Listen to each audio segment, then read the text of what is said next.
What if you land a tutoring job where your salary triples, and your job is to teach a wealthy young man, but you must stay in his big mansion? Then, one evening, your student unexpectedly appeared at your door and did this. And then started following you around, harassing you.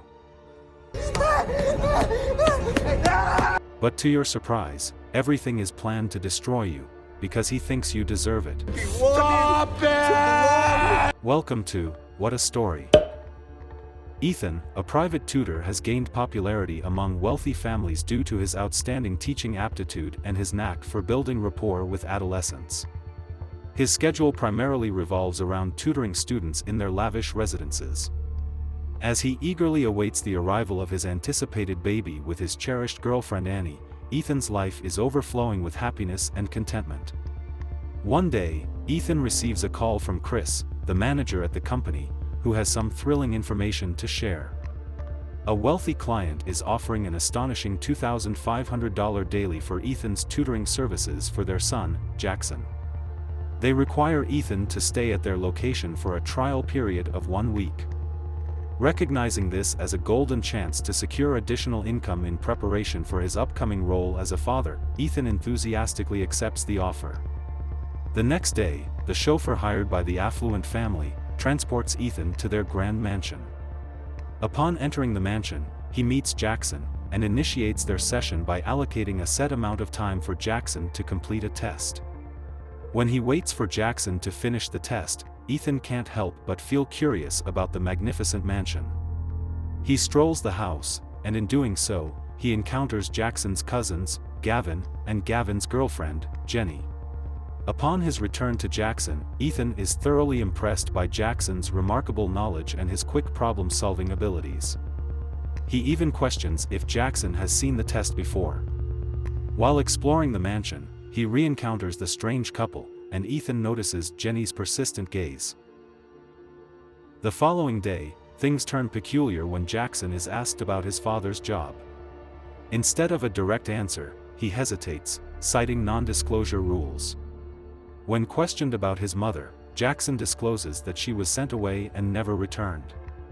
Adding to the intrigue, Jackson unexpectedly inquires about Ethan and his girlfriend's approaching child, despite never being informed about it, sparking suspicion. Despite a nagging feeling about the boy, Ethan pushes it aside and concentrates solely on teaching him. Later in the evening, he notices Jackson staring at him eerily from inside the house. The next day, Jackson insists on taking his picture with Ethan's camera, even though Ethan initially hesitates. Later that night, after speaking with his girlfriend on the phone, Ethan is suddenly joined by Jackson in his room. Here, Jackson confesses to fabricating the story about his mother and reveals that she left willingly. To Ethan's astonishment, Jackson rests his head on Ethan's lap and shares his traumatic past. Ethan listens compassionately as Jackson talks about his father's disapproval, a sentiment that has only intensified over time. Ethan's mother eventually left, leaving him to grapple with a tense and unsettled relationship with his father. Following their heartfelt conversation, Jackson, with a smile, praises Ethan for being an excellent listener and a remarkable individual. Fuck. The situation becomes uncomfortable the next day when Jackson approaches Ethan again, inviting him to a farewell dinner. Jackson expresses his admiration for Ethan and desire to get to know him better. However, Ethan declines the invitation and confronts Jackson about his peculiar behavior. That night, Ethan regrets hurting Jackson's feelings, considering he was being paid more than usual. He apologizes and enters Jackson's room, but accidentally stumbles upon Jackson's open laptop. To his shock, he finds photos of himself and his girlfriend, indicating someone has been stalking him. Without saying a word, Ethan leaves the room and confronts Jackson the next day. Instead of explaining, Jackson breaks down in tears and becomes frantic. Ethan follows Jackson as he storms out and encounters Jackson's father and one of Gavin's friends. Despite Ethan's worries, the man assures him about Jackson's mental health and advises him to handle Jackson firmly. To end the chaos, Ethan bids farewell to Jackson's father and apologizes for missing dinner. On his way home, Chris informs Ethan that Jackson's father has offered to triple his summer tutoring rate. With a baby on the way, Ethan reluctantly accepts the job, viewing the substantial paycheck as crucial for his family. To celebrate, Ethan and Annie host a fancy dinner with friends. However, while under the influence of alcohol, Ethan makes inappropriate comments about Jackson, insinuating mental health issues, leaving Annie and their guests uncomfortable. Suddenly, Jackson arrives, introducing himself to Annie, clearly agitated by Ethan's words. He mentions his family's ownership of the building and promptly leaves the restaurant, leaving Ethan feeling remorseful.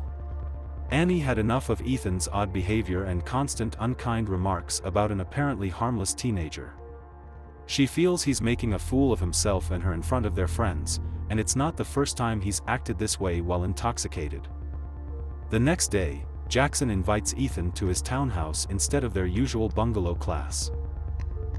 When Ethan arrives, Jackson is nowhere to be found, leaving him waiting for hours.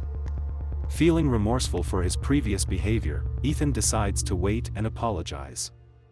Jackson, stuck in traffic, instructs Ethan to make himself comfortable and enjoy some fruit if he's hungry. After eating strawberries, Ethan takes some photos around the house. Unexpectedly, he starts feeling uneasy and loses consciousness. The next thing he knows, he wakes up in a lake, struggling to stay afloat. Fortunately, he survives, but when he returns home, nobody believes he was drugged and thrown into the lake by Jackson. Even Ethan's wife, Annie, suspects him because of his past infidelity. To make matters worse, a woman called when he was away, fueling Annie's belief in an affair. At his breaking point, Ethan confronts Annie for her mistrust. What do you want me to say? The next day, he identifies the drug Jackson may have used, offering a potential explanation. Annie pretends to trust him, unable to accept that a teenager drugged and nearly drowned him. While examining Jackson's photos for clues, Ethan stumbles upon something shocking. He finds pictures of himself unconscious on a bed, with Jackson's friend attempting to seduce him, falsely implying an affair. Despite Jackson's escalating dangerous behavior, Ethan hesitates to report him to the police, possibly due to Jackson's wealth and influential connections. Ethan's suspicions are heightened by Jackson's unresponsiveness and the revelation that he doesn't attend the claimed school. The situation worsens when Chris informs Ethan that their session is cancelled because of Jackson's accusations of torture and a bruise on Jackson's leg. Despite Ethan's efforts to clarify the situation, Chris believes Jackson's false allegations and fires Ethan for both misconduct with a student and an alleged affair. Adding to the confusion, Jackson's father denies ever meeting Ethan. This chain of events has left Ethan jobless, distressed, and filled with self-doubt. The next day, while searching for a job, Ethan unexpectedly encounters Jackson, leading to a tense exchange. Ethan threatens retaliation if Jackson approaches his family, but Jackson persistently blames Ethan for his own actions. You hear me, Jackson, or I'll hurt you. Later, the situation worsens when Jackson takes Ethan to the police station, accusing him of an assault with blurry CCTV evidence. Ethan believes Jackson did this intentionally. It's not me. Meanwhile, Jackson seeks sympathy from Annie, painting Ethan as a threat. It seems that Annie has been swayed by Jackson's version of events, leaving Ethan confused about Jackson's motives for ruining his life. Annie, contemplating the situation, questions Ethan about a woman named Rachel Platt, who happens to be Jackson's late mother. Rachel tragically drowned in a lake a decade ago. Ethan discloses that he dated Rachel when her marriage was falling apart, but their relationship ended before her death, which he believed to be a suicide. He mentions Rachel's mental health struggles and suspects Jackson may have inherited them. Jackson believes his mother was murdered and blames Ethan. Overwhelmed by the news and her pregnancy, Annie asks Ethan to leave for a few days. In the following days, Ethan tirelessly searches for Jackson, even spending nights in his car, but Jackson has seemingly disappeared. An attempt to visit Jackson's supposed bungalow leads to confusion as it belongs to Jackson's friend's family, who denies knowing Jackson. Frustrated, Ethan confronts them and is subsequently ejected from the bungalow. Determined to gather evidence against Jackson, Ethan breaks into his townhouse, discovering a half-eaten strawberry before security catches him. At the police station, Ethan pleads his innocence and offers to have Jackson's father verify Jackson's behavior, only to learn that Jackson's father died 3 years ago from cancer. The police restrict him from leaving the city until the case is resolved. As he leaves the police station, Jackson calls Ethan, insisting on a meeting to resolve matters. To end this ongoing confusion, Ethan reluctantly agrees to meet Jackson at the location where Rachel, Jackson's mother, died. Ethan heads to Rachel's bungalow, where he used to meet her. There, Jackson recounts the events leading to his mother's death, revealing that her body was found downstream without water in her lungs, suggesting she was killed before being placed in the water. The police confirmed this as Rachel's exact death location, marked as confidential info in their report, shared only with Jackson, his father, and the killer. The twist is that Jackson never discloses the meeting point to Ethan, making it odd that Ethan knows Rachel's exact demise spot. Yet Ethan argues it's deducible, thanks to the water current leading to her discovery point. Jackson enters the mansion, and Ethan follows him, saying he is not involved with his mother's death. Suddenly, Gavin attacks him. As the sun set, Annie's anxiety surged, her eyes fixed on her phone's tracker app. Ethan has regained consciousness, and the moment he wakes up, he continues to refute Jackson's claim and tries to calmly make him understand how it was all a big mistake. Oh shit! As Jackson threatens to kill him, Ethan finally reveals that he was there with her the night she died, but he left before she committed suicide. Since her husband gave her the ultimatum that she couldn't leave her family, Ethan begged to her to spend one more night with him at the dock. But in the end, Rachel didn't want Ethan to leave because she was madly in love with him. Rachel got hysterical, but Ethan didn't know she would kill herself, and he regrets leaving her alone that day. Yet, upon reading his mother's diary, Jackson uncovered a striking revelation. Ethan's deep love for her, while she viewed their relationship as a fleeting fling. The diary portrayed Ethan as an obsessed and desperate outsider who frightened Rachel. Stop it! This discovery drove Ethan to attack Gavin. Following Gavin's death, Ethan pursues Jackson, who hides in the house. At this point, Ethan's true nature emerges as he threatens to kill Jackson. In a desperate move, Jackson escapes and takes cover beneath the indoor dock, armed with a pistol. Ethan, now unhinged, admits to murdering Jackson's mother and threatens to do the same to Jackson.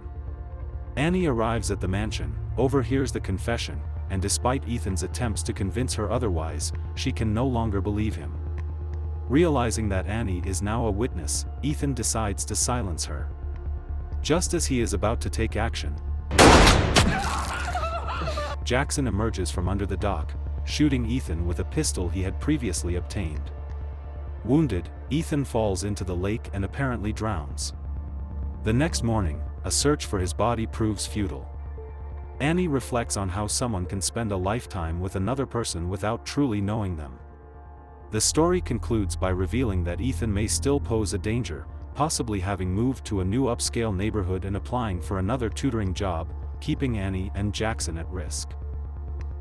Thank you for watching, and see you on the next story.